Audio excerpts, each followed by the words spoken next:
Hello बच्चा लोग, welcome back to the channel. तो आज का हमारा एक टॉपिक है। टॉपिक क्या, एक क्वेश्चन है जिसमें हमें एक प्रिज्म दे रखा होता है। ये प्रिज्म जो है वो आइसोसेलेस प्रिज्म है। आप देख सकते हैं इसके दो एंगल जो है वो इक्वल हैं और ये 90 डिग्री है। हमें क्या कहा जाता है भाई कि इसको कंप्लीट करके दिखाओ कि कैसे रे अंदर जाके रिफ्लेक्ट होगी, रिफ्रैक्ट होगी, कि ग्रेज होके बाहर निकल आएगी, राइट। तो चलिए हम लोग देखते हैं। तो इसके लिए हमें क्या करना है, बस ये 3 कंडीशंस अपने दिमाग में याद रखनी है, ठीक है। सबसे पहली कंडीशन है कि if angle of incidence is smaller than critical angle, यानी कि जब angle of incidence critical angle से छोटा हो जाए तब क्या होगा बच्चा लोग, तब होगा बच्चा आपका रिफ्रैक्शन। क्या परफॉर्म होगा, रिफ्रैक्शन। अच्छा, क्रिटिकल एंगल क्या होता है? क्रिटिकल एंगल वो एंगल ऑफ इंसिडेंस होता है जिसके रिस्पेक्ट में एंगल ऑफ रिफ्रैक्शन 90 डिग्री हो जाए, राइट। जिसके रिस्पेक्ट में जो एंगल ऑफ रिफ्रैक्शन है वो 90 डिग्री हो जाए, यानी कि सरफेस को ऐसे छू के निकल जाए, राइट। वो 90 डिग्री हो जाएगा, ठीक है। कभी इस पर बहुत अच्छे से डिटेल में बात करेंगे तो आपको ज़्यादा अच्छे से समझ में आएगा, ठीक है। अभी बस है ना, और ये प्रॉपर डेफिनेशन भी अभी मैं नहीं बता रहा हूँ, मैं बस एक छोटा सा आइडिया बता रहा हूँ कि क्या होता है, ठीक है। नेक्स्ट सेंटेंस नहीं, हमारी नेक्स्ट कंडीशन है। हमारी नेक्स्ट कंडीशन है if angle of incidence is equal to the critical angle, यानी कि जब हमारा angle of incidence critical angle के बराबर हो जाए तो बेटा वो सरफेस को टच करते हुए निकल जाएगी। सरफेस, ठीक है, सरफेस को टच करके निकल जाएगी। दैट मीन्स कि अगर हम यहाँ देखें तो अगर मान लो अगर ये कंडीशन सेटिस्फाई होती तो ये ऐसे इस सरफेस को टच करते हुए बाहर निकल जाएगी। इसी को हम लोग ग्रेजिंग इफेक्ट बोलते हैं, राइट। ग्रेज करते हुए निकल जाएगी, ग्रेजिंग इफेक्ट, ठीक है। नेक्स्ट हमारी जो लास्ट कंडीशन है वो क्या है कि अगर हमारा एंगल ऑफ इंसिडेंस बड़ा हो जाए क्रिटिकल एंगल से तो क्या होगा बच्चा, तो बच्चा होगा रिफ्लेक्शन। क्या परफॉर्म होगा, रिफ्लेक्शन, ठीक है। हम ऐसा मान लेते हैं या हमें ऐसा क्वेश्चन में गिवन है कि इसका जो क्रिटिकल एंगल है, वो 42 डिग्री है, राइट। ज़्यादातर आप जो क्लास 10 में पढ़ते हो वो सारे 42 ही डिग्री के होते हैं जो उनका क्रिटिकल एंगल होता है। तो चलिए रे डायग्राम कंप्लीट करते हैं और ये तीनों कंडीशन अपने दिमाग में याद रखते हैं। तो जब अब देखो क्या हो रहा है कि इस जो डायग्राम हमें गिवन है, क्वेश्चन हमें गिवन है, उसमें देखो सरफेस ये है, इस सरफेस पे एक रे परपेंडिकुलर, यानी कि परपेंडिकुलर दैट मीन्स 90 डिग्री पे जा रही है। तो हमें पता है जब भी रे 90 डिग्री पे जाती है तो वो ना तो रिफ्लेक्ट करती है ना तो वो रिफ्रैक्ट करती है, ठीक है। ऐसा हम कह सकते हैं, ना तो वो रिफ्लेक्ट करती है ना तो वो रिफ्रैक्ट करती है, वो सीधे निकल जाती है, राइट।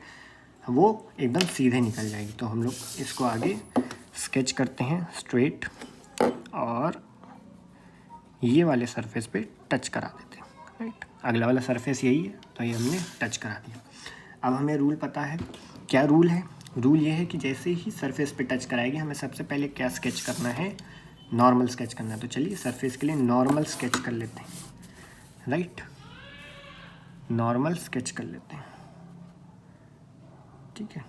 तो नॉर्मल हम स्केच कर लेते हैं,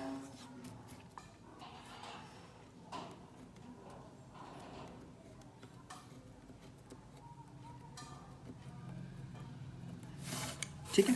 ये हमने नॉर्मल स्केच कर लिया है। तो अगर हम लोग ये वाला अगर हम लोग एंगल निकालेंगे तो बेटा ये जो एंगल होगा ये होगा आपका अप्रॉक्सीमेटली 45 डिग्री। अप्रॉक्सीमेटली क्या 45 होगा, ठीक है, क्योंकि अभी मेरे पास प्रोटेक्टर नहीं है। सो ये जो एंगल होगा ये आपका 45 डिग्री होगा, ठीक है। अब जैसे ये 45 डिग्री बन गया तो अब हम देखेंगे इस सरफेस के लिए ये जो रे है ये रे ऑफ इंसिडेंट एक्ट करेगी इस वाले सरफेस के लिए, राइट, ये वाले सरफेस के लिए, ठीक है।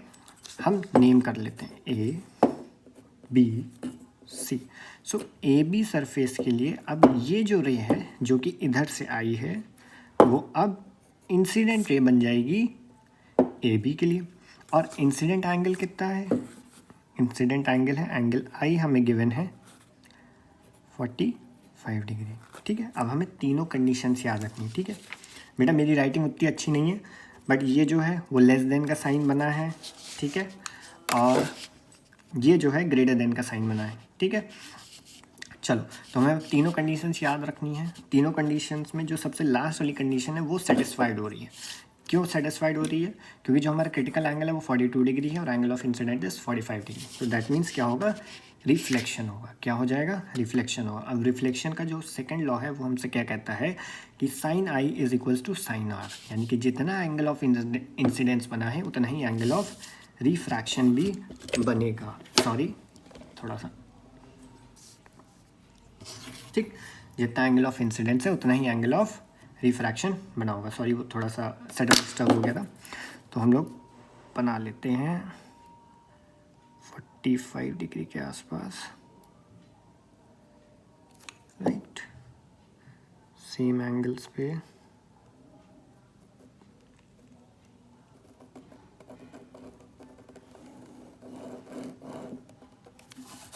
ठीक है, तो ये वाला भी एंगल हमारा कितना हो जाएगा? 45 डिग्री, ठीक है। अब जब ये 45 डिग्री होगा, ये 45 डिग्री होगा, तो टोटल एंगल ये 90 डिग्री हो गया, ठीक है। ये हमारा एंगल 90 डिग्री हो, तो लाइट कैसे चली जाएगी? एकदम स्ट्रेट बाहर निकल जाएगी, एकदम स्ट्रेट बाहर निकल जाएगी, ठीक है। आई होप आपको समझ में आ गया होगा, ठीक है। तो मिलते हैं आप सभी को नेक्स्ट वीडियो में। टिल देन आप चैनल पे बने रहें, चैनल को सब्सक्राइब करें, शेयर करें और वीडियो को लाइक करें।